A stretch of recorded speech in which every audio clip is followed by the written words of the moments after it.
Hello and welcome to the As Yet Untitled Podcast with me, Shaun, and me, Toni. And today we also have a guest, and it's a different guest. We have friends, honest. This is Thea. Hello.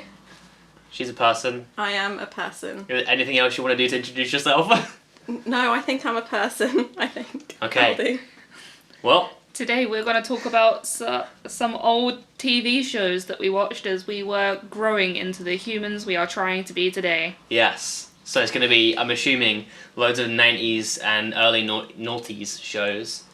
And As far as I'm probably aware. beforehand I mean, as I've well. got some 70s and 80s. Okay. I think I have one from the 40s. Ooh. Damn. I mean, I've got a couple of old ones, but most of mine are all like late 90s, early noughties, because that's what impacted me the most, I feel like. I just lived out my parents' childhood. Oh. Nice. Okay. So, just as a preface, if you've seen our top TV show thing, there's a few on my list that is already on the top TV shows things. Oh, of course. So I'm just there going to is. say that. And let's see, can you guys guess what... Is it making a third appearance with Avatar? Yes, Avatar The Last Airbender is number one on my list still, because if it's my favourite TV show of all time, and I watched it as a kid, of course it's going to be on this list as well.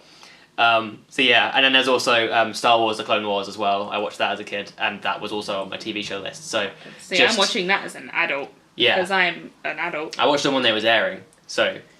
Yeah, so I'm not going to talk about those again this time. I'm just going to say those are already at the top of my list, so I won't talk about them again. Yeah, you can go listen to that episode if you actually care. Which you should care. It's funny. What else are you doing in lockdown? Alright, I guess time to get the nostalgia going. Who wants to go first? Thea, do you want to go first as you are the guest? I'm going to immediately disappoint you both. Nice. And anyone who cares to listen, because... Oh, actually, sorry, can I just interrupt straight away? Yes. I just realised, we said show, we're talking about shows. We're talking about cartoons specifically. Yes. So, Yeah. there's no live action shows, none of that stuff, no game shows or anything, None of that nonsense. just cartoons. And we'll do the other stuff another day. Yes. Anyway, sorry for interrupting. That's fine. Come and Although- disappoint us. Although my little asterisk is that I have a few cartoon TV shows on my list that also had cartoon movies attached as part of their thing, which I'm mentioning only because I also watched the TV show, but the Yes. movie is worth talking about. Okay, that makes sense. So that's my cheat. I don't Yes. understand a word you just said, but okay. We'll get to that. But my number 10, my little sort of cute, adorable bottom of the list is Kipper the dog. This Yes! this was on my honourable mentions. This is actually on my honourable mentions. Like, No disappointment Ooh. here. I loved it so much. It's just such wholesome content for a little kid, and you know there was like a couple books as well. Yeah. My parents could probably still like just reel off the entire book because every single night it was like, "Mum, Dad, read this book for me, please. That's my bedtime story tonight." But yeah, it was aired from 1997 to 2000, and had 6 seasons. In 3 years. What? With 78 10-minute episodes. There are 10-minute episodes. And Good Martin though. Clunes voiced Kipper. Well, almost. What I've noticed in my childhood. research is that most of my favourite shows of all time were all made the year I was born, 97. Same as that. Just throwing that out there. Kipper was a good show. It was so good. It's so wholesome. I mostly And remember I the don't- books.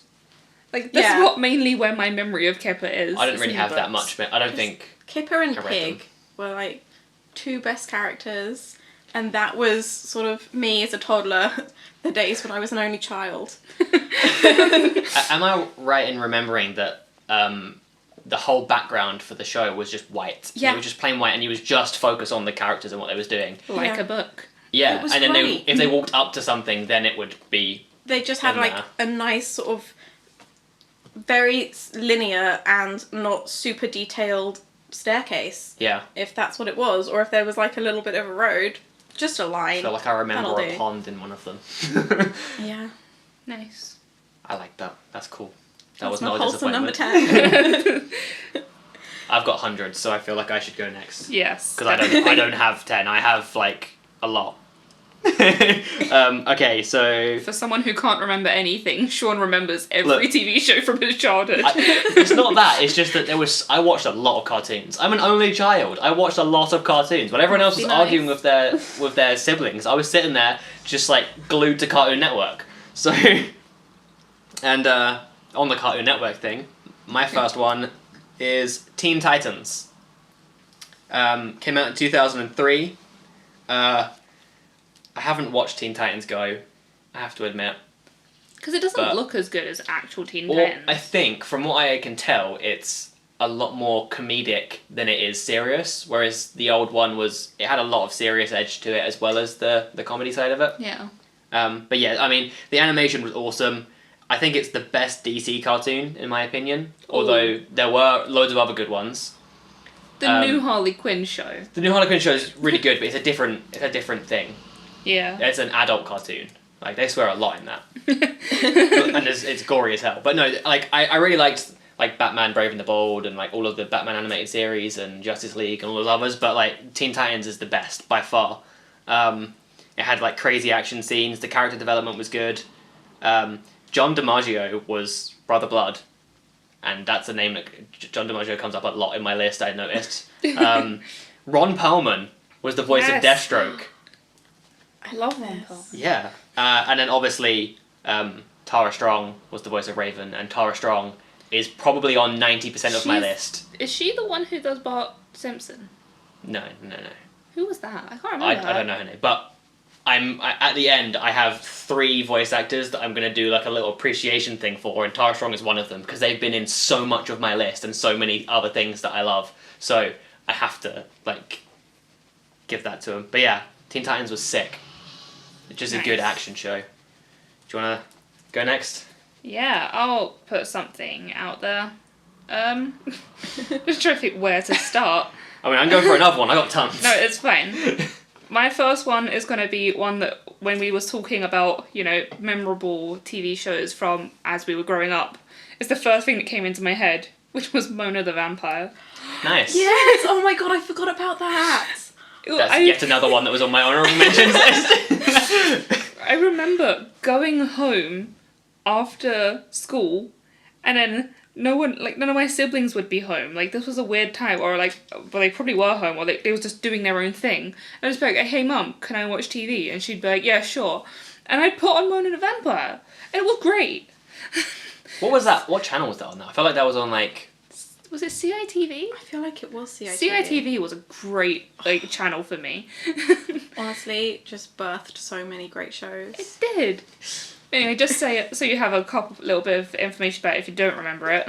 It's about a young girl and her friends, and they pretend to be fighting against supernatural beings, supernatural in quotes, because they are pretending. And there's always, by the time you get to the end of the episode, a normal explanation of what is actually going on. But it was just fun. Caleb just walked by outside. Oh. Shout out to Caleb if you're listening to this. You just walked past. You're currently walking to your own home, but in the past, if you're currently listening in the future, which you will be. That's some Doctor Who shit right there. Cheeky little paradox you got going on here. Not even been on here for 10 minutes. But yeah, just Mona the Vampire. Great show. That's my one. I don't have much to say about it. Okay. I don't remember it very well. You said you had 10, right, Thea? I have 10 and 5 honourable mentions. Okay. Because I have so many, I'm going to quickly go. just throw another one, and then you can take the mic, as it were. My next one, Fairly Odd Parents. Oh, that's on my one! Oh, is it? Yes. Well, in that case, I'll just say a little bit, and then you can take over to talk about it. So, again, Tara Strong is the voice actor of Timmy, and loads of other characters as well, because she's a god. And then there's another voice actor in this who is also one of my appreciation voice actors who's in all of the shows, and that's Grey Delisle, and she plays Vicky. She's awesome. I'll talk about her more later. Cosmo is obviously my favourite character because you relate so much to him. So chaotic, so stupid, but brilliant. I just think it's a really funny show. Like, it's a fun concept, right? It's just a kid who has not imaginary friends, like it's fairy godparents. Yeah, fairy godparents, and they're like no one else can see them because it's part of the rule book. The rules. And like, it's just they managed to do so much weird shit throughout the show because it's all magic. They can just do whatever the hell they like, and they had loads of cool guest stars. Like they had Adam West on there. Yeah. And stuff like that. It's awesome. What do you want to say about it? Because it was on your I was list. just saying that, like, it's another thing that I feel like I watched it a lot at my nan's house after school. Like, if I just go over to my nan's house and be like, what am I going to put on? And usually my cousins would be there. Like, what can I watch that was a good thing to have on for me, but my cousins can sit and watch at the same time?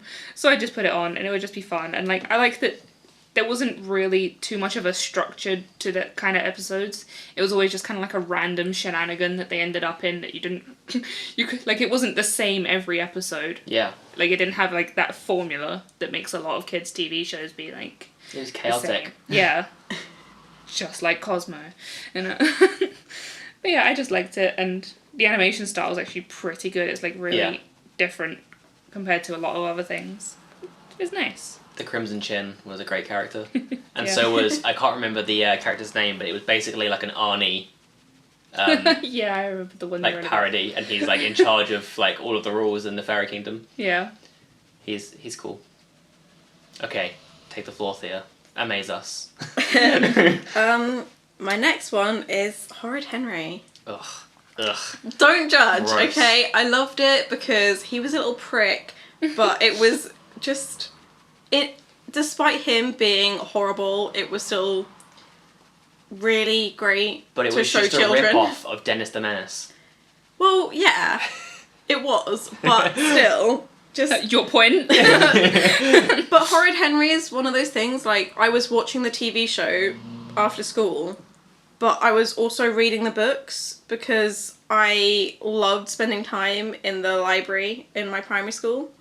So I was just sort of exploring it from all sides, and watching the TV show was great. I feel like I don't remember Horrid Henry until I was in secondary school, and that might be why I don't like it, because I didn't That's fair. experience it until Watching it back I was now, older.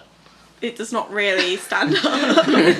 But just, it holds so many great memories, because I feel like Horrid Henry was either right before or right after Jungle Run on CITV. And that, for me, was like my nice little after-school package. And honestly, if we weren't just talking about cartoons, Jungle Run would be the top of my fucking list. Can't argue with that, it's a pretty good show. Yeah. But Horrid Henry. I never watched Horrid Henry. It was his voice that I didn't like. Yeah, his voice annoyed me. I only found out today that it was actually a woman. Yeah, most of those That children... prepubescent voice. Yeah. In fact, I think all of the boys in my cartoon list are played by women, normally Tara Strong. Fair enough. Okay. Right, my next one is one that everyone loves. Futurama. Like, Yeah. Futurama's awesome. That's on my honourable mentions, because Yeah. I was like, I kind of remember watching it, but... I watched it loads as a kid, and I'm kind of tying this in with The Simpsons as well. Because they're both Matt Groening. Matt Groening? I think it's Groening is how it's meant to I've be always known pronounced. it as Groening, but yeah. I feel like it's not meant to be pronounced that way, but everyone does it anyway. But yeah, Futurama's awesome. Again, just like the previous one, John DiMaggio is the voice of Bender. Phil Lamar is the voice of Hermes. He shows up on my list a few more times as well. And Katie Sagal is Leela. Oh my Katie God, Sagal from Sons of Anarchy, which is most known from now. And yeah, she's the voice of Leela. I just think it's really cool. It also had Tom Kenny, SpongeBob, and loads of other people. It had Sarah Silverman in it for a few episodes, George Takei. They had loads of just good guest stars. Yeah. Obviously, Simpsons has had every guest star on the planet as well, Yeah. because it's The Simpsons. But I just think Futurama's cool because it's kind of... It parodies loads of real life stuff, but with a sci-fi twist. And it just takes the piss out of everything. And I enjoyed it. I think I have the whole collection on DVD. And I mean, Somewhere. with The Simpsons, I used to watch it every single day at like 6 o'clock on Channel 4. Came on at 6 o'clock on Channel 4. And if you got there early, you'd have to sit through Hollyoaks or something, and that was trash. Yeah. But you sit there and have your dinner watching a bit of fucking Simpsons at 6 o'clock. Best stuff. I have probably only seen like 4 episodes of The Simpsons in my entire life. Wow. Because I used to go to St John Ambulance, which was also at 6 o'clock. And I just was not ever around, and I never had never a really childhood. got into The Simpsons. I saw like that whatever it was that had the Spider Pig thing. The movie. Yeah. I Which saw was that. like way after Simpsons was at its prime. I saw like a couple of Halloween things, but Yeah. Disgraceful. See, The Simpsons is on my list because, again, it was the kind of thing I watched with my whole family at 6 o'clock every day eat. Yeah. But, like, it had that perfect kind of humour to, like, for everyone to enjoy. But also, just shout out to my brother, Terry. He is watching them back through on Disney Plus at the moment. He's on season 26. That's not possible. I don't know what he's done. He's not sleeping. I don't know if he's got it on like 10 times speed and he's just like flashing pictures through them or something, but he's getting through it pretty well. That's his lockdown challenge. I think I would die before I get to the end of it. There's so many. Yeah, but that's why we've always been pretty big lovers of The Simpsons in our house. We used to have like a Simpsons chess set and everything. I had a Simpsons chess set. It was a great chess set. They were And then we massive ended up pieces. losing like 3 of the pieces and then was just like, yeah, we're gonna get rid of this. Don't know how it happened, but I got rid of it because the pieces were just like heavy. huge. They were Like- weren't they like metal? I feel like I remember them being like metal pieces. I don't think that they might have been metal. I know that they were like they looked like metal, but I think they might have been plastic that had like metal look. But they were big. They were like the size of a pint glass almost. Like there's no need for that. I might be exaggerating slightly with my memory, but Only slightly. Okay. Yeah. So is that what you want to talk about with Simpsons? Yeah, that's all I want to talk Was about. that quite high up on your list? It was just like in there. Okay. I don't really have like a ranking system going Yeah, on. mine's not particularly ranked either, to be honest. What you got next, Thea?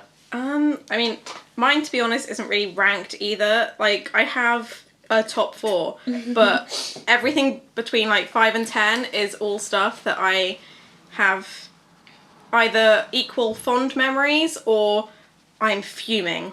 The next one I really can't stand, Nice. but I have vivid memories of it as a child. Okay. It aired in 1977 and my parents had the DVD. This is how a lot of my childhood cartoon watching came about. Yeah, I watched a lot like that.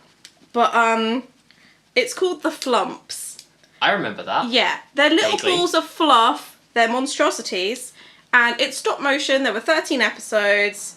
There was a grandfather, father, mother, and then 3 brassy kids called Posy, Perkin, and Pootle. Oh my god. There was one episode that I remember distinctly called Secrets, and it's basically Posy, which is the daughter, keeping all of these secrets under her hat, and then the hat flies away, and then apparently all the secrets are gonna fly away with it because children logic. But it was so... I can't stand it. And I understand that at the time it was probably really well done, but when I watched it, it was already bad. Oof. And I've watched every episode Oh god. far too many times than I would like to, and it's bad. But it's such a strong memory that it overpowers, I'm sure, many great shows that I've watched. But I'm really cross about it. And I feel like that has seriously ruined a part of my... Defined your childhood. I in the learned worst anger way. from a young age. From a show called The Flumps. With a name like that, I'm sorry, but you can't ask for quality. I always thought the Flumps were a marshmallow. You know the marshmallow, the twisty ones? Yeah. Yeah, they're called Flumps. Yeah. So That's a nice kind of flump. A flump that you can sink your teeth into and enjoy rotting your teeth. But no. That's my association with Flumps. I get good memories from Flumps in my childhood. I could only dream of that. Shall I go for something? Go ahead. I'm gonna contrast your old show with the most recent show on mine, Oh. which is Phineas and Ferb. That's on my list. Because it came out in 2007. I think it was like one of the best Disney cartoons that I watched, because they didn't come out with many Disney cartoons on the Disney Channel, but they put Phineas and It is Ferb on the it. only Disney thing on my list. Wow. Yeah. I mean, I think it's also the same for mine, but that's because of yeah. Because they couldn't make good cartoons. But Phineas and Ferb was great. Like, it's just such a good show. And then as I was thinking about it, it's just like, I feel like when we started rewatching it, we're only like 7 episodes in on Disney Plus. I'm just like plugging Disney Plus today, but like every episode they had a banging song in it. Oh yeah. Every episode. I didn't realise it was every episode. There's obviously some of the standout ones, like Busted. Busted was a great song. Aglet. And Aglet, yep. Aglet was a good song. Like, it was just a really good show. And then, thinking back at it, it's 2 separate TV shows that only link in a slight way. Yeah. Because of it's Phineas and Ferb and Candace getting up to stuff, like building an invention or discovering something. And then, it's Doofenshmirtz and Perry. Yeah. Like Doofenshmirtz trying to take down the tri-state area. Mm-hmm. Well, not necessarily take it down, just do something that's to do something to the mildly evil. and Perry like getting rid of it, and then usually they would cross over by somehow them destroying Doofenshmirtz's like evil plan. Yeah. Without realizing. Would then get rid of whatever Phineas and Ferb did that day. Yeah. And it was great. Like, did you know that Ashley Tisdale is the voice of Candace? yes, I did know that. Yeah. And Thomas Brody Sangster is the voice of Ferb. Yeah. And Ferb to me is literally just like the English child version of Silent Bob. Yes. Like he says nothing until he needs to say something really profound. It's very true. Dr. Doofenshmirtz, it had an impact on me. I feel like I personify his version of evil. Yes. Being a mild inconvenience. Sorry. Honestly, it would have been nice to enjoy it as a child, but I've only really watched it post, like, going into secondary school and then having to adult, because as a child I got banned from Disney Channel by my parents. Oh. Why? Apparently watching American television gave me a bad attitude, but then I had to sit through bad TV when my sisters were born, so no Disney Channel for me. To be fair, Phineas and Ferb is the only good thing to come from Disney Channel. Yeah, I've watched a lot of stuff back, and I think, yeah. Most of it was trash. I will agree with it. It doesn't mean I didn't enjoy it at the time. I enjoyed it at the time. It was all very bad, but I enjoyed it. But as children, we have low standards. Yeah. I had high standards, still thank you very much. I'm glad that you guys have some overlap to get rid of some on my list, otherwise I'd be here all night going through mine. The next on my one, another Cartoon Network, Dexter's Laboratory. Ooh. Came out in 1995. The theme song for it was my ringtone for like years. Yeah, it was. I love the animations like style, and it had that classic Cartoon Network animation that was all like very similar. All of the characters are different shapes and sizes. That's my favourite type of thing, where like Dexter was a small little cube and like Dee Dee. Yeah. Dee Dee. Dee? She was just long. Yeah. And I love that it was, again, it's like a very sci-fi show, and it's just this small ginger kid who's just a pure genius doing crazy shit in his lab, and Dee Dee, the dumb blonde sister, trying to like, well, not trying to, but just causing loads of issues, basically. And it was just brilliant. And the voice actor for Dexter is hilarious. I wish I don't know the name, I don't know the person, but just the voice is just funny. Yeah. And he sounds completely different to the rest of his very American sounding family. Yeah, it's just so chaotic. I love it. That's all I have to say about Dexter's Lab. It's just brilliant. Chaos suits you. What? Chaos suits you. It does. I need me some chaos in my life. Should I go for another one, or do you want to? I feel like you have many more, so go for another one. My other one is very linked up here. Nice. So another Cartoon Network show from 1998 this time, so a little bit later. Powerpuff Girls. Yes. Again, Tara Strong is the voice of Bubbles. Of course, she's Bubbles. Yep. Tom Kenny, again, SpongeBob and others. He's the narrator, and he plays some other little parts as well. I think he's the mayor too. It's just awesome. It's wholesome, but there's loads of like jokes that you don't understand as a kid, but you understand as you get older in it as well. And like I just had some awesome villains like Mojo Jojo, him I think was one of the names, Gangrene. Like it was just really cool. It was like a classic like Superman comic, but with 3 little girls just kicking ass, and it was funny. It was brilliant. I did like the animation style of like their super like very comic style, like with them flying off, and it had like little trowel behind them. And they don't have any fingers, they're just like... Yeah. They're almost like dolls. I like how just like how miserable Buttercup was all the time. She's just so angry. It's just fantastic. I also remember that there was a long period of time where I think it was just Kellogg's in general, the cereal company, were just giving out like Powerpuff toys. Like, my nan and granddad still to this day have like 3 Mojo Jojo like bobbleheads just on their like kitchen window ledge, and it always just reminds me of when cereal boxes used to actually give out cool toys. I remember when they gave out books. That was a weird time when it was like a Roald Dahl book. And it was like the Magic Finger one, I think. Was Roald Dahl's sick. It was, but it was always disappointing when it was like, yeah, I'm gonna get cereal, I'm gonna get a toy, and then it was just like, no, we're gonna give you a book. It's like, why was that disappointing? Because I wanted a toy.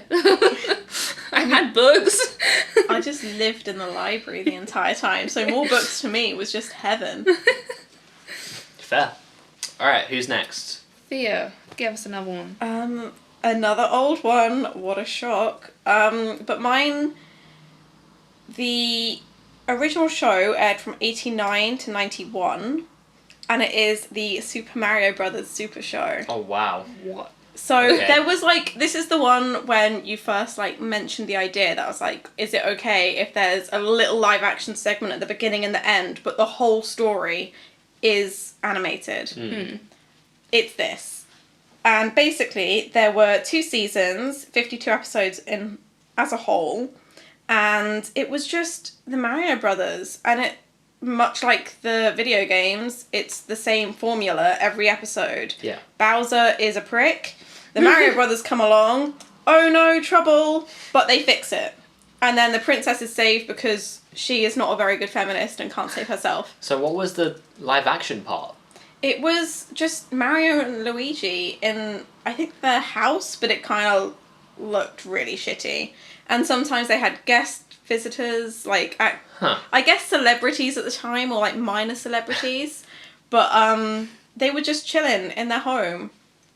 Like, there would be some kind of really minor plot that would last all of 2 minutes, and it would be split half at the beginning and half at the end.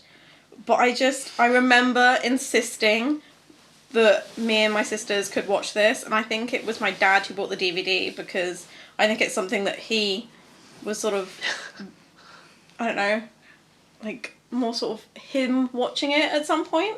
Yeah. But I think, it was great. And then I realised that there is the Adventures of Super Mario Brothers 3 that was first aired in 1990, but it's on Netflix. Oh. So I've been watching that recently. Wow. Nice. It's very much the same formula as the game and every show before it. Hey, if it works, stick with it. But it's Mario, and it's a great time filler.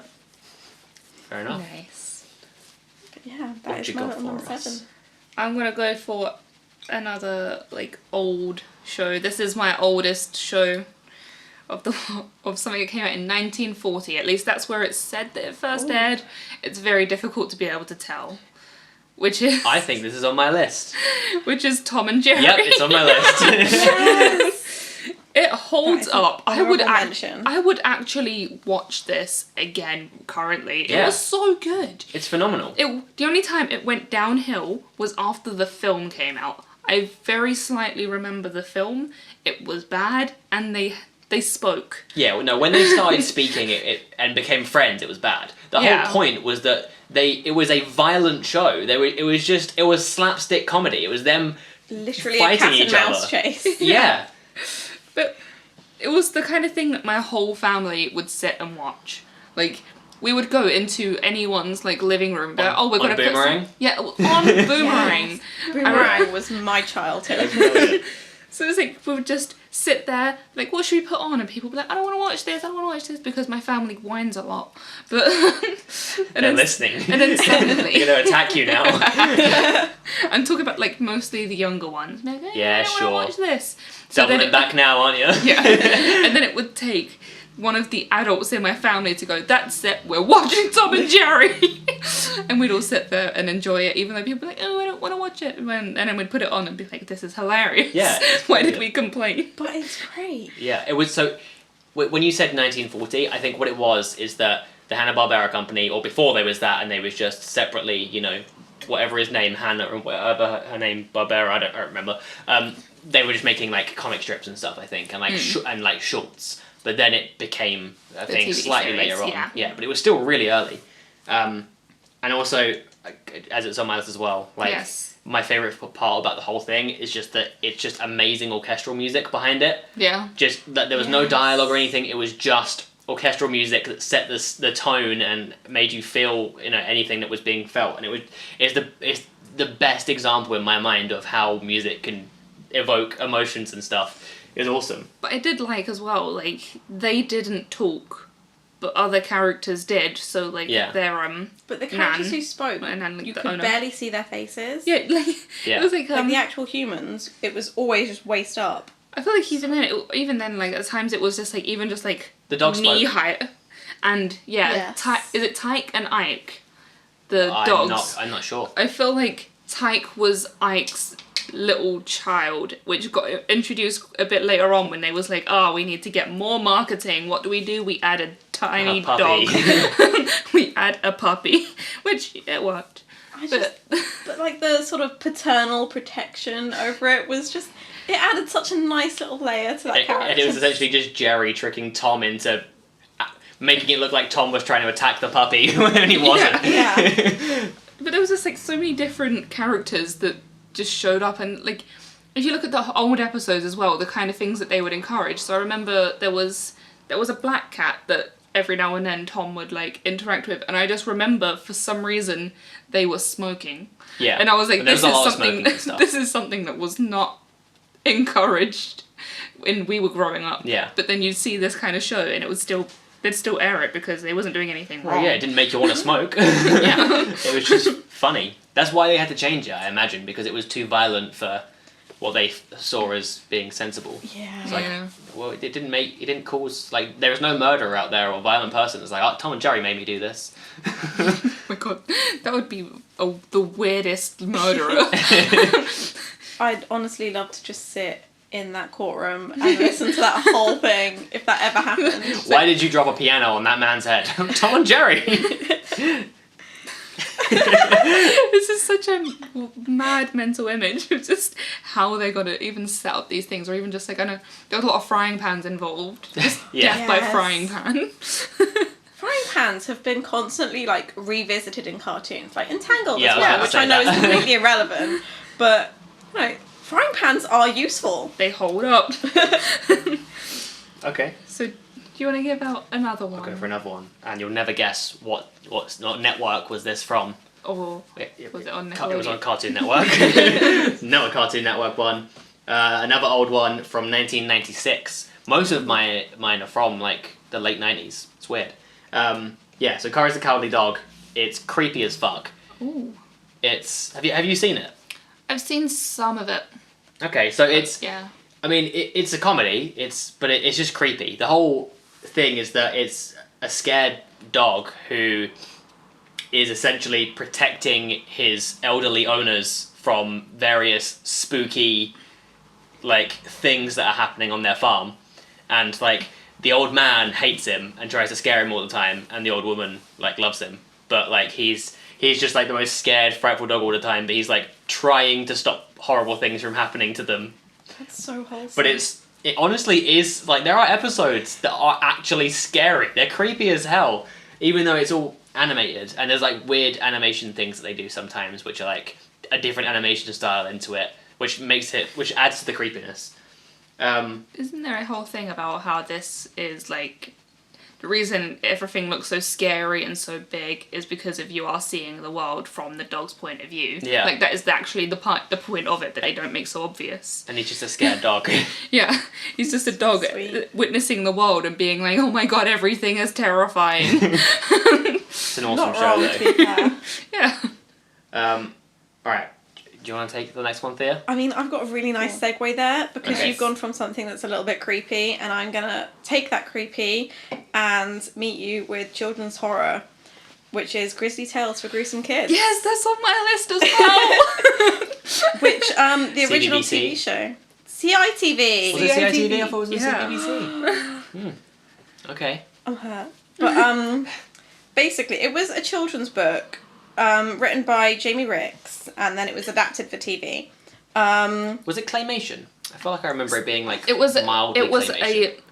a load of different types of animation, because as I was looking at it yesterday, the intro was claymation. Yeah. And it was Yeah. terrifying because it was that kid who sat there watching something in the Spiders cinema. coming as popcorn and the other old There was guys. like, just like these bugs in his pop. It was horrible. Yeah. But the actual like show that was in between the intro was various types of animation. Okay. It was really interestingly done, and it's kind of got a children's grade Black Mirror approach. It just in that it's it's an anthology horror, but this one's just Like if it's Goosebumps. animated, it's Yeah. for kids, kind of, yeah.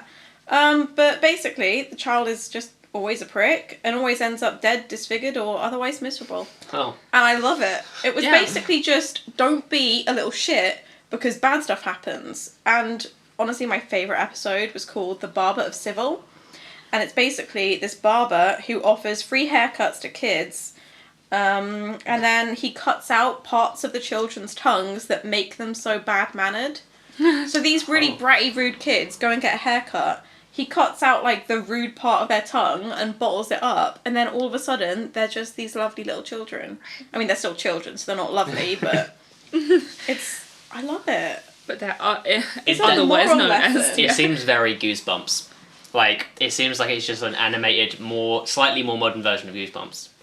Which was a it's like live action show, which was awesome. It's the year 2000 to 2006, so it's not like Huh. that. Also, I thought it was later than that. No, there that's- is actually another show, and I didn't know this until yesterday, but there was another one, and it's Grisly Tales, Cautionary Tales for Lovers of Scream, that aired on Nicktoons from 2011 to 2012.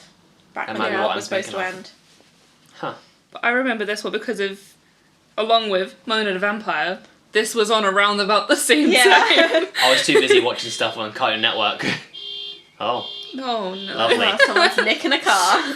So now we're just going to have this alarm going throughout most of the podcast. It's going to be really, really pleasant for you That's listeners. Barnum. Well, I guess we'll just carry on through it then, shall we? Has anyone got a shit one that they don't mind having noises blaring over? My next I one's feel good. like, can we just cut this out? Nope, we can't cut it out. Oh, God. Well, what? We're No going cuts. through it. No Commit cuts. to the zero editing. There we go. It stopped. Beautiful. Thank God. For now. Okay. Yeah, for now. Oh. So I will skip mine because I also had Grisly Tales for Gruesome Kids. Shall I take one? Go on. Alright, my next one. You'll never guess what channel this was from. CITV. So It was Disney Channel, wasn't it? we're going back to Cartoon Network, obviously. And I've just lost where it was on my notes tab. There it is. I found it. We're all good. We're safe. Okay, so this one came out in 2001, so a little bit later. And it's also recently come back as well with like a new series that they did. Not like a sequel or anything or a remake, like a final season. Similar to what happened with Clone Wars, actually. But it's Samurai Jack. Oh, yeah. Yeah, made by Genndy Tartakovsky. I couldn't pronounce his name badly, but I tried, okay? He is amazing. It's like, again, there's not a lot of dialogue, but there is some. It's just got really cool, like, kind of drum and bass-esque music in the background. It's got ridiculous action scenes, as you'd imagine, about a show, about samurai. Really cool animation and drawings. And for those of you who don't know what it is, essentially it's a samurai who's like the greatest warrior ever, and he's trying to stop the evil Aku, and then Aku sends him into the future so that he can't stop him, and then it's basically Jack in the future trying to figure out what the hell's going on and try and get back to his time so he can stop Aku before he takes over the universe, sort of thing. And it's just really cool. It's also Phil Lamar, who I've already mentioned. He was the voice for Samurai Jack, which I didn't realise. And then it also has other voice actors that are on my list, such as, yet again, Tara Strong. She was actually in everything. Grey Delisle, again, and again, Tom Kenny. They literally are in everything. They are phenomenal. Yeah. it's a really cool show, and I haven't watched the newest season because I wanted to rewatch all of the older ones, and I haven't got around to it, but I'm going to because apparently it's phenomenal. And he's just started a new show called Primal, which is like a similar kind of thing, but with like cavemen or something. Yeah. What's next? Who's next? You want to go, Tony? Sure. I'll go for something. I'm gonna go for a classic, or I feel like it's a classic, which is SpongeBob. That's also my next one. SpongeBob. That was number one on my list. Was it? Yeah. Oh my god. It's because it was so good.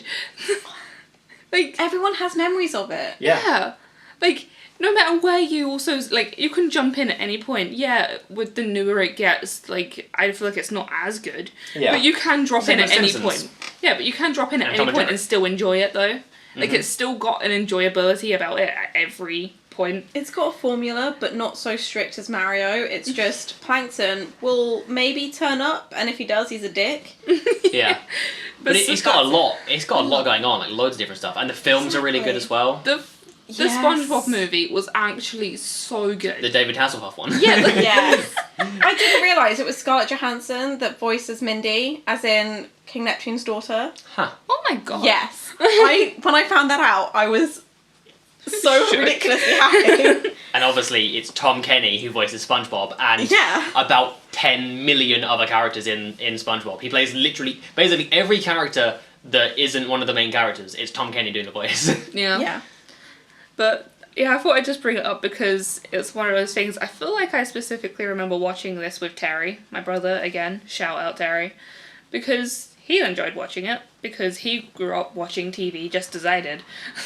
Well, But SpongeBob came out in 1999, yeah. so So My birthday. easily for all of us. making me You feel child. old. I say was being a born. month older than you. I was born with SpongeBob. I was born before SpongeBob. See, like, Where's your grey hair? It's my grey hair alone. I had a huge arse plush toy of SpongeBob, and it was like, it was big. It was like 2 meters big. And like the school bag, the lunchbox, Hell yeah. all of that stuff. I was like, this is my childhood. yeah, SpongeBob it was is so brilliant. good. But I just loved that it was just like, because yeah, there was kind of a formula, but not a strict one. So it was just like sometimes they would just like they would go see Sandy, or sometimes Plankton would show up. Sometimes they'd just be chilling at home and annoying Squidward. Like those kind of. Also, now that it's just come into my head, was there an episode where SpongeBob learns karate? Almost definitely. Yeah. But yes. like, I feel like that was a special episode because it was all just like they go to like a special dojo and he fights against loads of different like enemies in order to get to Sandy. I think this feels like a very vivid memory, but I'm very unsure about it. I but think that if goes not- against the word vivid in its definition. No, but like I can You see it can all. see it, yeah, I but can not see it, but I remember don't know it. if it's real. I have a lot of memories, like dreams that I've had that are very real. I've had more vivid dreams than experiencing the world around me. Okay. Yes, SpongeBob is incredible. SpongeBob. Glad we all agree on that. Anyone who doesn't, you can come fight me. Drop in the comments, tell me you don't enjoy SpongeBob, I'll give you my address, I will fight you. Okay, my next one on my list, because I got too many, I'm going to go through. Shaolin Showdown. Another Cartoon Network show. A lot of people missed this one and didn't see it for some reason, but it's one of my favourite Cartoon Network shows. I fucking love it. Came out in 2003. The main character, Omi, is like a monk, and they're all like martial artists essentially. It's a show about a bunch of martial artist kids who are basically tracking down magical artifacts to stop evil people from getting them, essentially. And Omi, who's the main one, is voiced by Tara Strong. Grey Delisle, again, she voices Kimiko, who's, I think she's from Tokyo. And then Tom Kenny voices Raimundo, who I think is Italian, he might be American, I can't really remember that much. But yeah, it's just these kids, like there's a cowboy, a Japanese girl who's like super nerdy and techie, Raimundo who's just a douchebag, Omi who's a little monk, reminds me of Aang from Avatar in a lot of ways, and I feel like I'm missing out on other main characters, but they're the main ones I remember. And it was just them, like, doing sick-ass martial arts in these really cool animation sequences and, like, collecting these weird magical artifacts where they would then get essentially magical powers when they're using, like, it'd be like a glove or something, and it would, like, create tsunamis or something like that. And it was just really cool combat, essentially, and it was really funny. It kind of reminds me of the same kind of humour that's in Ratchet and Clank. That's similar sort of stuff. And, like, the main bad guy, Jack Spicer, he's just, like, he has, like, a helicopter jetpack thing, and he makes robots, and he's just a massive failure of a human being. Me too. And there's... and he kind of reminds me of Doofenshmirtz in that kind of way. But there's, like, loads of, like, evil spirit villains and stuff as well. It's just a really fucking good show, and I definitely rewatch it. Good action. Nice. I only have 3 left. How many do you have, Thea? I have 4. Okay, and I'm not going to ask you, Shaun. I think it's 20 you have left. Yes, it is a few. Shall I throw out another one? Go for Have it. at it. Okay, ScoobyDoo. Yes. That is my number 1. Number I one. have things to say, but please go. Okay, I'll go first. So my first one that I want to talk about is ScoobyDoo, Where Are You? Which is the 1969 original. Oh my God. Although my phone auto-corrected it to Scrooby. Scrooby. Ooh. So Scooby-Doo. Scooby-Doo. And it was awesome. The hand-drawn animation is sick. The voice actors are really cool. It's a classic. Like, everyone enjoys it. It's so good. And it like gets you into detective things. And then obviously later on... It makes you think. Yeah. Yeah. I also then really enjoyed the 2002 one, What's New, Scooby-Doo, which is the one that I would have watched probably more of. Yeah. Because it was just around more when I was, growing up. Which had a lot of the original voice actors in it as well, from the original one. And obviously it had an upgrade in animation quality as well. And Grey DeLisle is the voice actor of Daphne. So again, she is on almost everyone that I've mentioned so far, somehow, even though they're completely different shows. It's so good. I'll let you take over with that one now. This is your top on your list. Okay, so obviously, like, Scooby-Doo, Where Are You? From the 69 until 1970 was great. I mean, bad quality, but that doesn't take away from the actual story. It's fantastic. But I actually really loved the 1985 The 13 Ghosts of Scooby-Doo. It had 1 season, and there was Scooby, Shaggy, Scrappy, Daphne, and this kid called Flim Flam. We don't talk about the kid. But it introduced, like, Vincent Van Gogh, and it had this whole, like, Pandora's box type thing, because they open this box, and all of, like, the 13 ghouls escape, all the bad shit in the world comes from this thing, and it's just about recapturing all the bad stuff.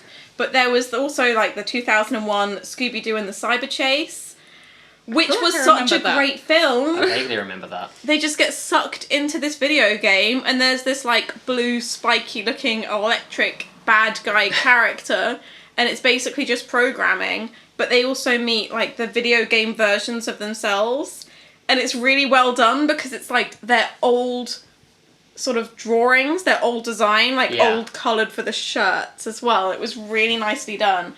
And then 2010 came along with Mystery Inc., which I ranted about yesterday. So this is not a shock. Yeah. But there's 2 seasons of that centred around Crystal Cove. The characters are wrong. Like, I'm sorry, but Velma is just a bad person, and Fred has all of a sudden become really stupid. And then Daphne is intelligent. Okay, I'm all about women being clever, But Daphne isn't clever, that's the point. the whole point That's why we have Velma. Yeah. Exactly. But now Velma is just a really controlling girlfriend, or trying to be girlfriend of Shaggy. And Scooby gets jealous, and it's all very weird, and there's an evil owl dude. But it tries to reference the old shows as well. So, the Creeper, like, big zombie kind of looking dude. So he's mentioned in this new show, and the Hex Girls get brought back. Oh, hell yeah. Badly. Same songs and stuff, but the actual design, they don't look like the original Are they Hex no longer Girls. hot? Well, I mean, objectively, yes.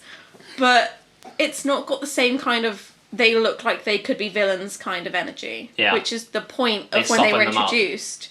And then Vincent van Gogh is kind of referenced as like a film saga throughout the whole thing, and I just get very angry about it all because it warps things. It tries to sort of nod back to the old shows, but at the same time, it's trying to cater to people of our age group who watched it as a kid. Yeah. So kids now watching it might think it's great, but everything's I been don't. changed. No, I don't. Everything's been changed so stupidly, and they try and make references, and it just doesn't work, and it's bad. But the original stands up. So, just wanted to add a couple of things to what you said there. One, Yes. Vincent van Gogh is an incredible name for a character. He is amazing. He's the top bad guy in 13 Ghosts. But as I mentioned yesterday, there is something I do like about the new ScoobyDoo, like Mr. Incorporated thing, and that's that they have actually announced that Velma is gay, and I feel the need to prove this, and I will edit it into the podcast. Hot Dog Water is a real character, and this is Velma's girlfriend. Okay. I mean, if she can deal with Velma's shit better than Shaggy could, she can have it, because Her name is Marcy Fleach. I think that's her What? actual name. Yeah. Hot Dog Water is better. But yes, I just felt like I needed to point out, but it got announced like a couple days ago by the creator of it, that Velma isn't bi or anything like that. She is gay, and I support this. Yes. Because she should be. I mean, she's a respect the fictional character, diversity. so it doesn't really matter. But also, in the live-action film, in the second one, where... is it Linda Cardinale? I don't know. Yeah, Linda Cardellini. The one who plays Velma, she wears a really tight leather outfit. And, Oh, yeah, I remember and that. Yeah. yeah. And Daphne's kind of looking, and they just like share a moment, and it's like that is the moment when everyone knew that Velma was gay. Or was the moment the creator decided? Okay, still on the very live action theme, which is a massive tangent, but did you see the high school film version? And I think it was, I don't know what channel it was on, but have you watched Lemonade Mouth on Disney? Yes, I watched it like once, and it was bad. But Yeah, like it's crap. But the sort of lead female in it played Velma in this high school version. Oh, I remember that now, and it wasn't very good. No, it was awful. But I just like, sorry, you said live action and that's Yeah. what I remember, because no one ever remembers it because it's bad, so they should forget it. But also, If I have to remember, so do you. exactly. We should all suffer equally. But yeah. Scooby-Doo, great franchise until I want to say the last 10 years. Yes. So Yeah. that was my rant. Although they're still really good in the comics. They have loads of comic crossovers with loads of cool Yeah. things, and that's cool. Ooh, I say cool as okay. many times as I can. I'm sure the comic crossovers are great. The ones in Crystal Cove are not. Do you know Captain Caveman was also a character from that sort of company, and I did not It's Hanna-Barbera, isn't it? Yeah. It's all Hanna-Barbera. But I just did not think there was literally a whole episode, and it was like, let's just include other characters from other shows, and it'll be fine. And it wasn't fine. It was bad. And I sat in the living room with Catherine. Shout out to Catherine. Please watch it. No, you have to. You have to listen now. That's how it works. The rules. I was just sat there fuming about the whole episode. That's very fair. But yes, go. I'm gonna go back to Cartoon Network. Nice. Taking it back repeat to it. Cartoon Network. Wait, have I done this one? Grim Adventures of Billy and Mandy. You haven't done that one. Go. But here it is. Oh. It came out in 2000. Again, Grey Delisle is the voice actor. She's the voice actor of Mandy. It's funny as fuck. It's essentially, for those of you who don't know what it is, basically the Grim Reaper, who is Jamaican in this for some reason, Nice. is tricked by Mandy, who is just a little girl who's evil, into basically being her slave, as well as her friend Billy, who's just like stupid.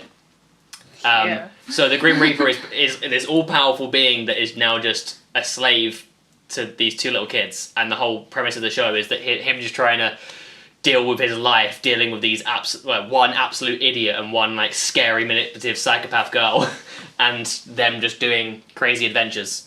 And it's one of the funniest shows I have ever watched in my life. Like, I did watch a fair bit of that. I feel like it was the kind of thing that I would then be like, as I got into secondary school and been like, I can't think of what I want to watch, I'm going to put on just like Cartoon Network and just see what they've got going for me today. Yeah. There's a lot of cartoons that I would love to put on this list, but it's all stuff that I've watched at like 13 and up. Yeah. So it's kind of sad, but that sounds like something I need to be watching. It's incredible. It is a good show. And I'm going to go straight into another one before you guys take over, because I've still got loads. YuGiOh. Oh my god. Hell yeah. Also came out in the year 2000. I collected the cards and I still have my collection. Nice. I guarantee I have a better card collection than you. Just saying.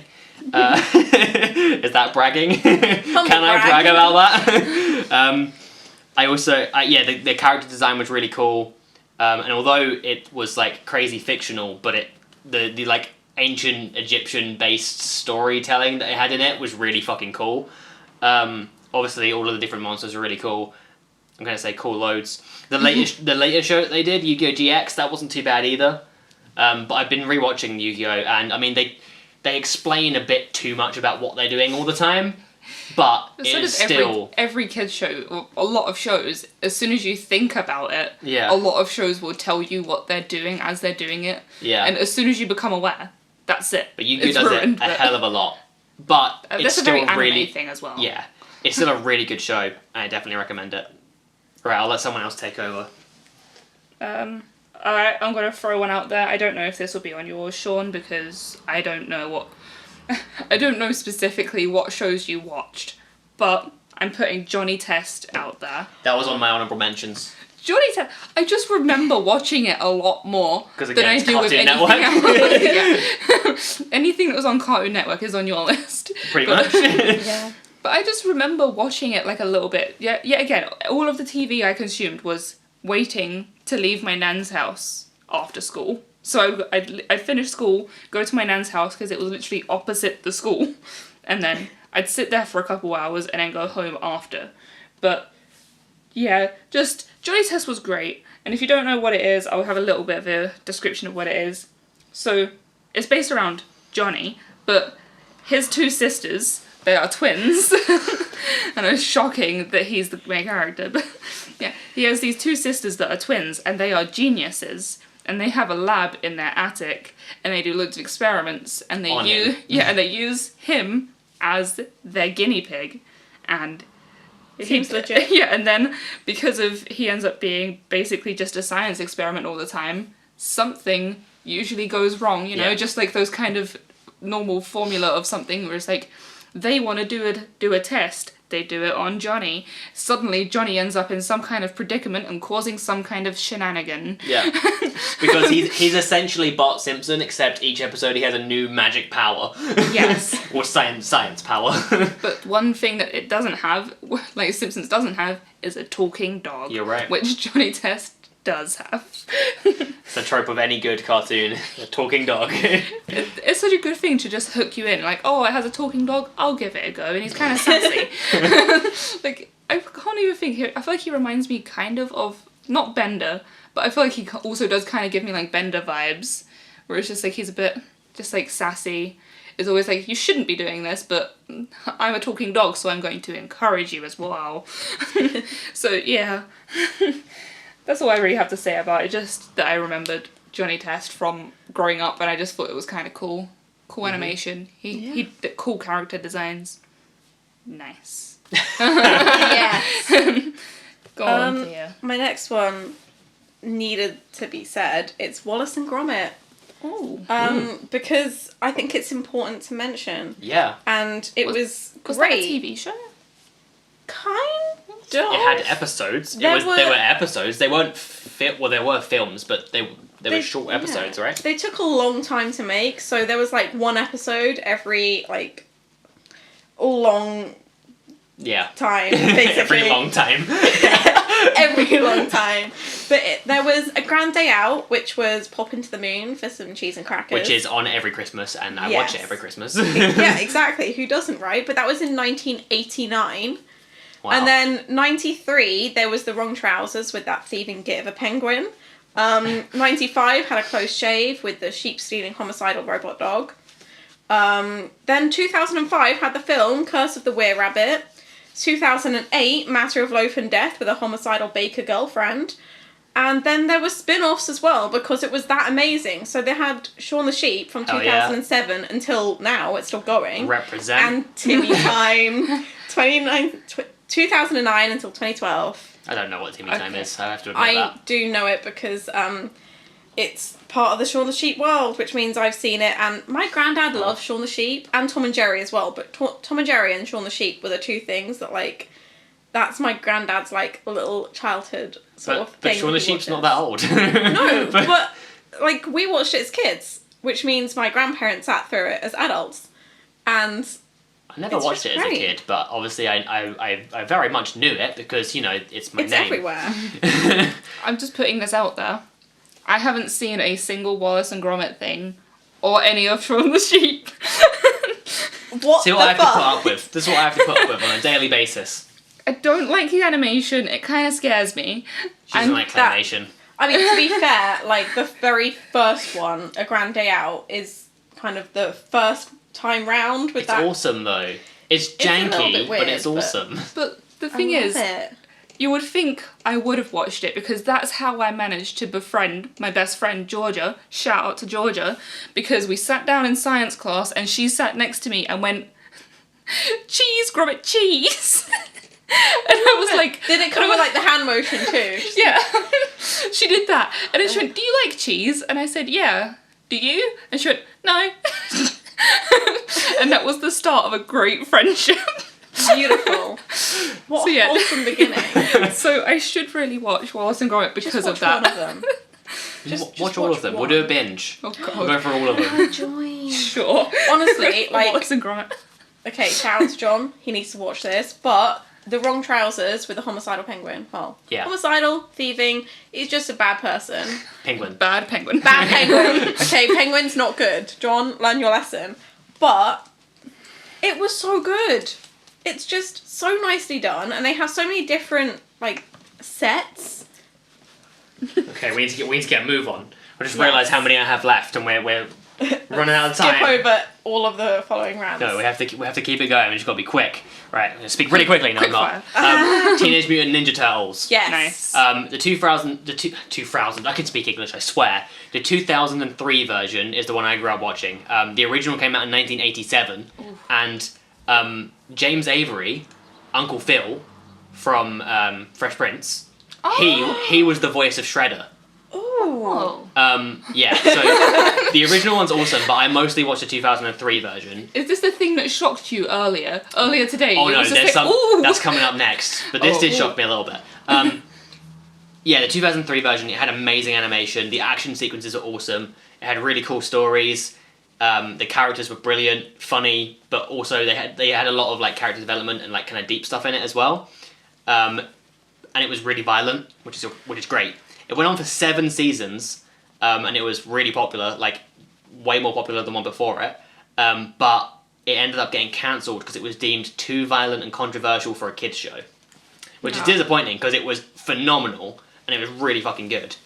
But yeah, is what it is. It also has there's some really cool Teenage Mutant Ninja Turtle comics, and they have comic crossovers with Batman and stuff like that. And I remember playing the PlayStation 2 game, which was also sick. So I just thought I'd mention those. Right, now I'll go straight on to the next one, and then you can take over. This is the one that I was super surprised by something in it. Adventure Time. Oh. Amazing show. I love it. I've only watched it like very recently. That's why I didn't bring it up. Yeah, I watched it as a kid, but not as much as some other things. But it was phenomenal. It came out in 2010, made by Pendleton Ward. John DiMaggio, coming back again. He's the voice of Jake the dog, which I didn't realise. So Bender from Futurama. Oh yeah, I knew and that. Other things is Jake the dog. Didn't know that. That wasn't the surprising thing though. Obviously, I also know Tom Kenny, so SpongeBob, is also in this because he's Ice King as well as other characters, which I knew. But this is the one that surprised me. The voice of Lemon Grab. Yeah. Yes. Do either of you know this? No. It's Justin Roiland. So Rick and Morty. Oh my god. Rick and Morty is Lemon Grab. Why does that make perfect sense for the character? Exactly. But when I found this out earlier, I was just like, oh my god, how did I not know that? How did I not realise? So yeah, that just astounded me. Yeah, the show is just love brilliant. It's like post-apocalyptic, it's funny, it's weird as fuck, it's trippy, it's got really cool animation, the characters are crazy, it's so out there. And it created kind of a new wave of doing animation, I feel like. The way that it was written kind of inspired a lot of shows after it and made, it made cartoon creators think, oh, we can be weirder and more out there, and we can do stuff that confuses people because people still like it. And while I'm just mentioning Adventure Time, there's a couple shows that are kind of similar that are also really good. Regular Show, which had Mark Hamill as the voice of Skips. Amazing World of Gumball as well. Yes, that was an honourable mention for me. Yeah. Wait, is that the one with the fish and the cat? Yeah. And it's got like a million different animation styles in it. I love it. That was made in Southend. Oh, that's cool. So, like they Big have up Southend, they have represent. like the backgrounds. One of the backgrounds that they have is of Adventure Island, which is like our local theme park, like little thing. Like it's our own little like seafront little thing, and they have loads of amazing rides. So yeah. That's it. I didn't know that. The more you know. Just a fun fact. Okay, I'll let someone else take it now. I've got two. I also have two. I have two, but I also have a bunch of honourable mentions. I'm just going to list quickly. Yeah, I've got those. I've only got two, and I've got one honourable mention because I have a lot of honourable mentions, but I'm going to just list for them. Okay, so I'll go for my second one. I am saving my favourite one for last. Baby Looney Tunes. Oh, come on. So wholesome. You can't have that above Looney Tunes. Looney Tunes is phenomenal. So Looney Tunes was great, but I watched it as kind of like little bits and pieces all about. But Baby Looney Tunes brought all of the characters together as babies, and my little girl brain in there was like, oh my god, it's a baby, it's adorable. So, yeah, I wonder what that's like. Looney Tunes was on my honourable mentions list. So, but the Baby Looney Tunes, like, they were all in their little, like, kindergarten kind of things, but it still had Granny in it as Granny, and she was, like, their babysitter, and she just looked after all of them, but the most adorable, you would think out of all of them, who would be the most adorable? The most adorable one is Taz. I can tell you that. He is, because he's just, like, he is a baby, and he does all this stupid, like, baby speak, and but I love him. Taz and Marvin the Martian are my two favourite Looney Tunes characters. Yeah, but it was a wholesome show to watch. And I don't even remember, like, I think it was on Boomerang. Every now and then I just put it on, like, it was a Boomerang. It would be, like, on a sick day. Like, I feel like it was never on after school, but it would be like if I had a sick day, I'd put it on and then just be like, oh yes, I'll watch this while in a day. Banamori, but had Looney Tunes through the whole day. Yeah. I feel like you can tell a lot from someone's favourite Looney Tune character. Please divulge. Tell me. See, I'm thinking of Baby Looney Tunes, it's in between Bugs and the lady one, which I can't remember her name. Lola? Yeah, Lola. Lola Bunny, yeah. Or Twee. Okay. I like Taz and Sylvester. Yeah. Solid choices. It's hard you can't really have a bad choice here. They're all brilliant. Yeah. Okay. What else did you have to say about that? Not a lot, it was just a cool show to watch. Okay. Yeah. Thea, your second one? Well, I mean, I've got third and second now because my first has already gone. Well, my first was taken as well. Yeah, it's a struggle. But my third, it's going to be real quick because it's kind of a cheat. It was a TV show, right? And it aired from 1965 to 1977 in the UK. It was a year shifted because it also aired in France. But it's The Magic Roundabout. Oh, okay. And, I'm saying this because to this day I will watch the film as an adult on my own in my bedroom. Because listen to the cast and tell me you don't... Right, fight me if you hate this. But Tom Baker, Jim Broadbent, Joanna Lumley, Ian McKellen, Kylie Minogue, Bill Nighy, Robbie Williams, Ray Winstone and Lee Evans. That sounds like an amazing cast. You can't go wrong there. Fucking amazing. And yet I cannot imagine any of those in a studio together. None of those. I can't imagine any of them. But Bill Nighy played Dylan, who is this guitar playing stoner, but not a stoner because it was a kids show. Yeah. Honestly. Hippie, in quotes. Hippie. But Dylan was the best character pretty much through the entire thing. And yeah, there was the film and it was great. And Dylan does martial arts. It was amazing. The whole thing was great. But yeah, it's my number 3. because the film is the one that I'm most excited about, and I cheated. That's fair. My next one is, yet again, Cartoon Network. But this is one that everyone has seen. I feel like everyone on the planet has seen this. Oh. Try me. Ben 10. Okay, yeah. You haven't seen Ben 10? No, I've seen like maybe 2 or 3 Oh my episodes, God. but I've So- never really committed. It came out in 2005. Tara Strong What a shot. voices Ben 10. Yep. Yes. That checks out. And loads of other characters as well. It's just awesome. It's got really cool character creation in there. There's loads of cool aliens. The storytelling is done really well.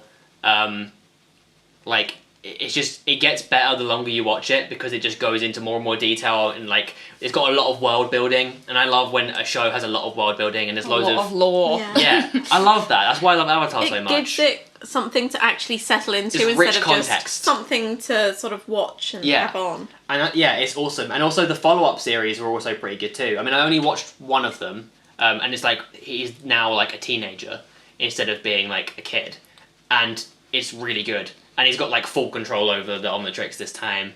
And for those of you who don't know what Ben 10 is, I don't know how you don't know what it is, but it's basically a kid who gets a watch that like, enables him to turn into aliens, basically. Yes. I've That's seen like pretty 3 much it. episodes, but that's pretty much That is the it. idea. Yeah, but it's really good. I mean, people will give it a hard time because it was really popular and obviously like everyone loved it, and I it feel got like a bit every thingy. kid had a Omnitrix. Yeah. It was a McDonald's toy. Yeah. The thing is, it was really good. It was a really good show. It was. That's my one. I've only got one left, so who wants to go next? We're gonna go. I also have one left. This is my favourite kids show, and I will fight anyone, and it is technically animation. This is the problem I have. It's my favourite, but it's also not animation, and it is. Okay. It's Blue's Clues. Oh my god. I we didn't can write let that one down slide. because there are people in it. But But that is. it's not a cartoon, but there's animation in it. Kevin is an honorary animated part. That was a Disney Channel thing, wasn't it? I don't think so. No, Oh. was it I not? think it was just out there in the realm I- of I don't know if TV. it was a CBBC thing. I had never Maybe. really Was it maybe seen Nick it. Jr.? I watched don't episodes, but I never watched But it properly. Blue's Clues was my favourite show. Somewhere in amongst one of my family's households is my old Blue's Clues bedding. And I'm going to go home and find it, and I'm going to bring it back with me so I can have it.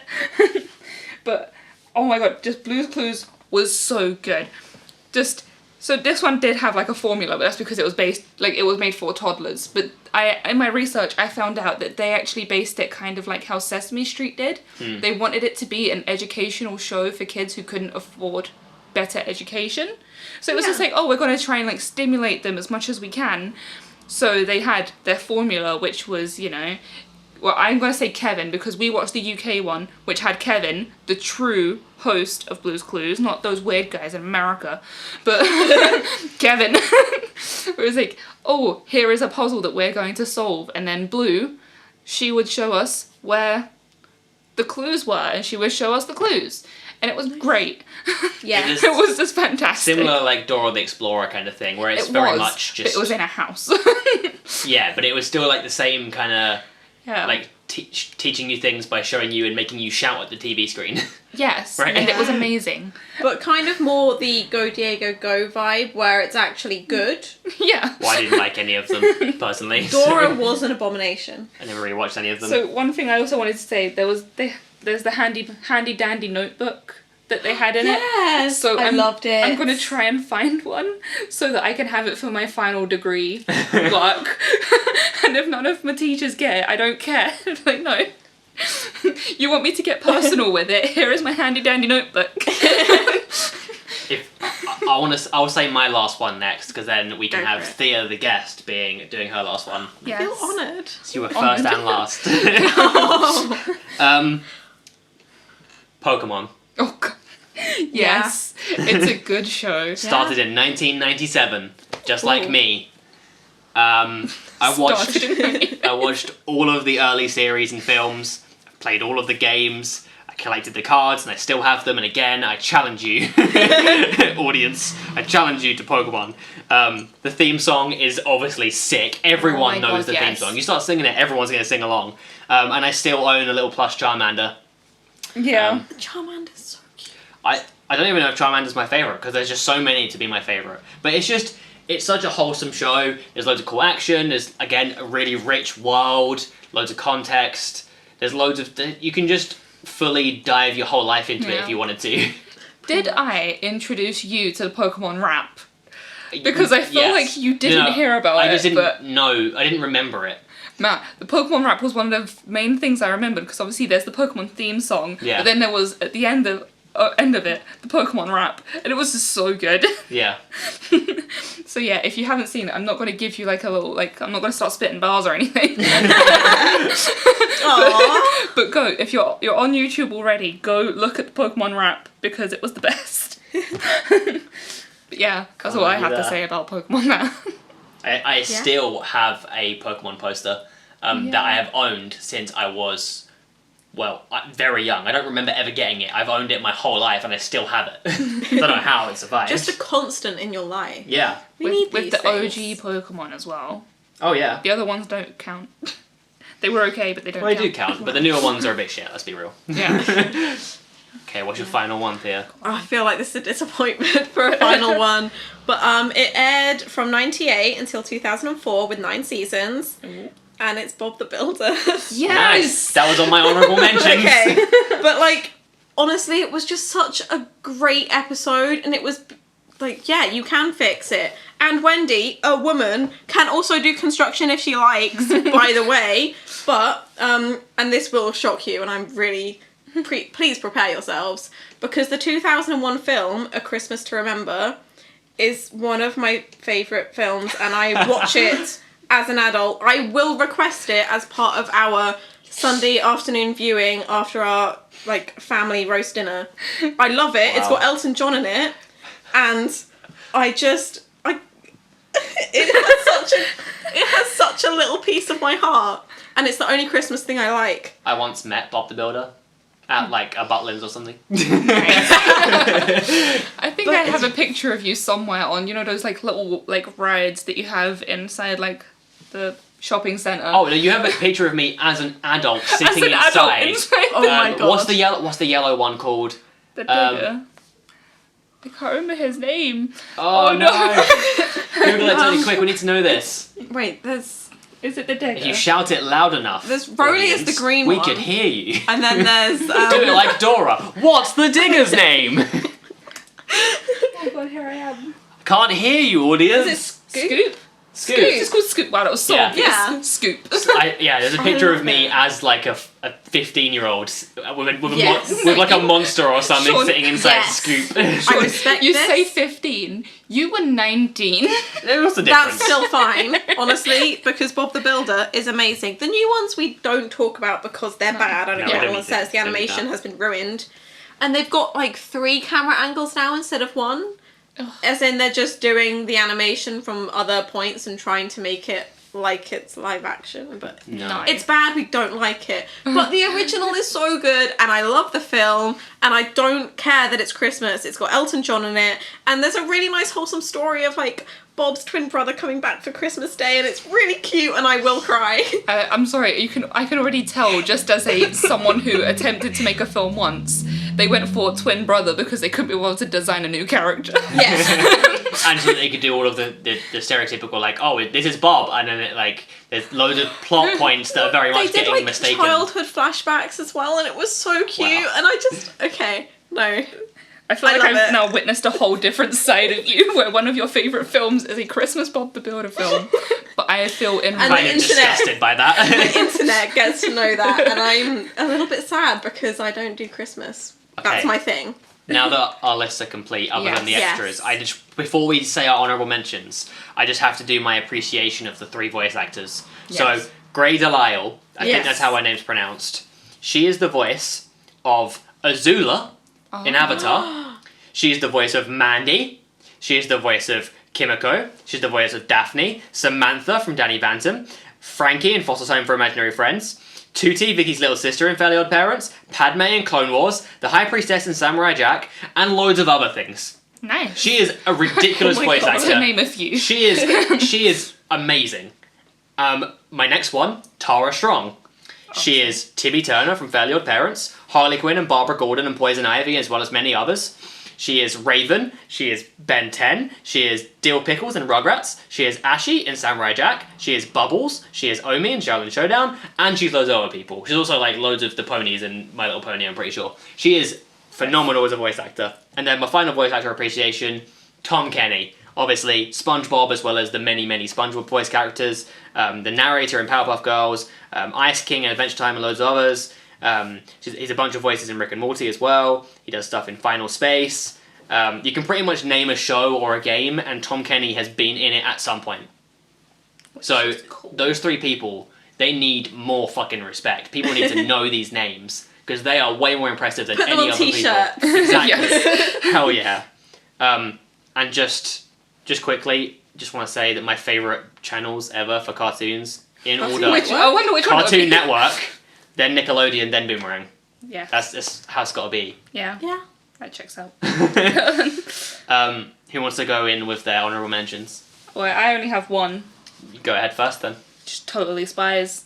That was on mine. That was on my list. It's a good show. Totally Spies. I also had the PC game for Totally Spies and it was brilliant. Nice. Yeah, I don't have much to say about it, just putting out there, Totally Spies. Yeah. I've got 6 actually. I lied before, it isn't 5. Oh. I have got Wacky 30. Races because Yes. Dick Dastardly and Muttley are amazing characters, and my mum laughs exactly like Muttley. Nice. She just does it, and that's why her mobile number on my phone was saved under Muttley for like 7 years. That's so offensive. No, it isn't. Muttley is a god. That's true. And then there's Winnie the Pooh because Eeyore, Hell yes. also a god. Yo-Ho Ahoy, and if you don't know it, don't Google it, it's bad. Oh, okay. Captain Pugwash, also bad, but I really like Captain pirates. Total Drama Islands. I've watched that. It was actually like It was half decent. it was It was kind on of Netflix good. a while. Yeah. I don't know if it still is, but it was. Yeah, I think the original one hasn't been on Netflix yet, but it will be. It should be. And also Tom and Jerry because Oh yeah. yeah, That was. Yes. it's a staple. Okay, I'm going to go through my big ass list. Stop me if you want to talk about any of them, because there's a few. I don't want to talk about all of them because we'll be here forever. Postman Pat. Yes. Oh my god, I have such vivid memories of that. It's so good. I love Postman Pat. Pingu. Yeah. Yes. Yes. My Oh my mum God. stopped me from watching it because there was an episode where he peed on the igloo.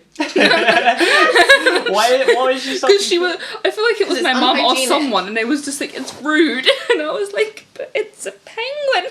It was Pingu annoyed everyone. He ruined Yeah. everyone's days. Pingu's brilliant. But it's Pingu. Yeah. Newt. Nude motherfuckers. Danger Mouse. Oh, yeah. Jackie Chan Adventures. I feel like I watched that like Solid twice. animation. It was actually really, really good. It sounds like, it's okay, that doesn't sound like it's going to be great, but it went for a while and it was really good. Recess. Actually, that's another Disney one, I Yeah. believe. Recess was really good. Transformers. And I'm talking the original Transformers. I had loads of VHSs of those. They were brilliant. Kim Possible. Yeah. Yeah. Beyblade. Oh my god. Beyblade was sick. Danny Phantom. Yeah. Digimon. Robot Boy. Did any of you see Robot Boy? No. It was a Cartoon Network show. It was really good. I don't remember. It was honestly really good. Johnny Bravo. Ren and Stimpy. Yes. Ren and Stimpy was phenomenal. We already mentioned Johnny Test. I've tried to delete all the ones you mentioned so I didn't re-over them. X-Men the Animated Series. Yes. The Marvelous Misadventures of Flapjack. I think I have seen some. That was a Cartoon Network one. And it was another like one of those ones that's similar to like regular show Adventure Time, but it was really creepy, and also it was about pirates. So Thea, you need to watch it. I will get on this. It's also got Flapjack in the name, so I want to know. It was a little kid called Flapjack who is a really annoying voice, and he lives inside a WoW who's like, just like I don't know. Okay, no, just send me a link because pirates are a big part of my life. And then Captain Knuckles is like a grumpy, like he's like his grumpy idol. And I'm already sold. It's brilliant, and instead of like plunder, it's all candy. like candy shop. They have like Candy Island is where they want to try and find, and so it's really cool. I love it. American Dad and Family Guy. Yes. Oh yeah. South Park. Of course. Codename Kids Next Door. Yes, that's a good show. Fucking incredible show. The Cramp Twins. Yeah. Yes. Oh my god. Spider-Man. The 1994 one, and then the later Spectacular Spider-Man. Both incredible. Pinky and the Brain. Okay, yeah, that's a good show. Foster's Home for Imaginary Friends. Yeah. I love that. I'm surprised that one wasn't on your list, actually. Loads of these I just had to cut out because we just wouldn't have time. So Yes. I just, We already don't have time. I know, we're already just running out, we're over. Inspector Gadget.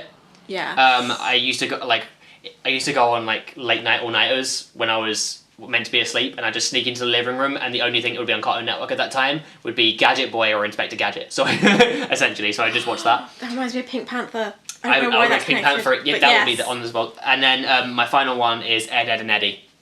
Yeah. Yes. Amazing show. Yeah, they're all my honourable mentions. There are probably others that I forgot, but yeah. There's definitely others that we've all forgotten. Yeah, all of those I had mentioned because they're all phenomenal. Okay. Shall we wrap this up with a Would You Rather from Thea? And because it's me, it's kind of sad, guys. Oh, but, okay. it's, would you rather know when you're going to die or how you're going to die? How? When? If you have when, then you have the anxiety of wasting time for the rest of your life. Or if you have when and it's like tomorrow, then you're just going to be pissed. Or if you have when and it's going to be like, you know, like you're always, if you know when, then yeah, you can do whatever you want to try and do beforehand. But then it kind of leaves the, I don't know, it would kind of get rid of the joy, the same as immortality would, you know? It would make you think like, oh, okay, well I know exactly when I'm going to die now, so... See, I wouldn't want to know how because I wouldn't want the unnecessary anxiety of knowing how it's going to happen. It loom over me. Like, what if it is, you know, as weird as it is, piano falling out of the sky? Then that's just a lot of anxiety I'm going to have about some point in my life. I'm going to encounter a piano. It's going to kill me. Yeah. So I have that kind of fear. At least with when, I have a definitive answer. It's going to happen here. I can't stop it. So it's going to happen. I don't have to worry about how it's going to happen. It's just going to go. No, I get that train of thought as well. I just don't like the feeling of having a constant anxiety. Like, I know how I'm going to die and it's going to... But could you then change how you're going to die by... Like, if it was like, oh, you're going to die because you die of a heart attack because you're obese. So, like, okay, well then I'll exercise every day from now on. And then you But you will still die of that heart attack. You will, you so know it's just definitively, it will either, you either know exactly how you're going to die, like one day you will get hit by a car, or you know that in exactly 5 years you will die, but you don't know how. Yeah, no, in fact, I'm gonna have to change it then. I'm going to have to change it because then I can try to accomplish the things that I want to beforehand, and I wouldn't have that stress. Even if I got told, oh, it's tomorrow, I'd be like, well, that sucks. Got nothing to worry about now. And then, thinking how I would do it, it's like, oh, I'm going to die tomorrow. Okay, let me try some hard drugs. Let me do this. Let me accidentally kill myself because I did all these stupid things because I knew I was going to die tomorrow. Yeah. And that's how it will go. Yeah. No, I think I agree with that. That's just, Fair. Okay. You're welcome. That's this episode of As Yet Untitled wrapped up. Yeah. Hopefully you enjoyed it. Let us know what your favourite nostalgic shows were from your childhood. Cartoons only. Yeah, only cartoons. Next episode, we're going to have a different guest, hopefully. Who? Don't know. And, you know just as much as us. And we're going to do another nostalgia one, but this time we're going to do live action TV shows. We've done cartoons, we're going to stick with the theme. This is where I put Blue's Clues at the top again because it's also live action. Yes. So we're going to go live action shows next time. And give us some recommendations of things that you want us to talk about. Other things. We've done a lot of film and TV things, so we're going to try and steer away from that. So give us recommendations. Watch us. Share. Like. Things to cook. Food. Yes. Always comes back round we to could food. do it. Well, there's food and music, but we need some more specifics. We can figure it out. But anyway, thank you for listening, and one day we'll talk at you again. Goodbye. Peace. Bye. Wear a mask.